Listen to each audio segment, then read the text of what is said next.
அனைவருக்கும் வணக்கம். இன்றைய செய்தி துளிகள். கனமழைக்கு வாய்ப்புண்டு.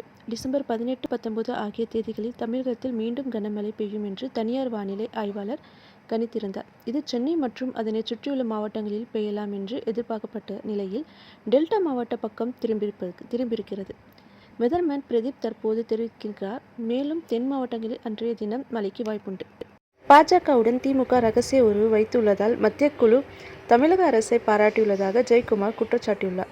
வெள்ளத்தால் சென்னையில் ஏற்பட்ட பாதிப்புக்கு திமுக அரசின் நிர்வாக தோல்வியே மிக முக்கிய காரணம் என்று முன்னெச்சரிக்கை நடவடிக்கை என்று எதையும் எடுக்கவில்லை. ஆனால் இது எதை பற்றியும் மத்திய குழு சொல்லாமல் திமுகவை பாராட்டி பேசியதில் உள்ள அரசியல் இருக்கிறது என்று அவர் தெரிவித்துள்ளார்.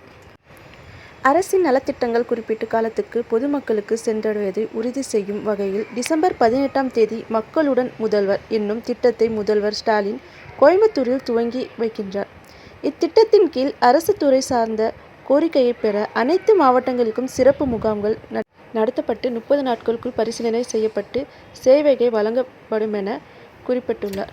15 எம்பிக்கள் மீதான சஸ்பெண்ட் நடவடிக்கை ஜனநாயக விரோதம் என முதல்வர் ஸ்டாலின் கண்டனம் தெரிவித்துள்ளார். எம்பிக்களின் கருத்துரிமை பறிப்பது தான் நாடாளுமன்றத்தின் புதிய விதிமுறையா என்று ஜனநாயகத்தின் கோயிலான நாடாளுமன்றத்தின் பாதுகாப்பு குறித்து கேள்வி எழுப்பிய எம்பிக்கள் தண்டிக்கப்படுவது ஏன் எனவும் கேள்வி எழுப்பினார்.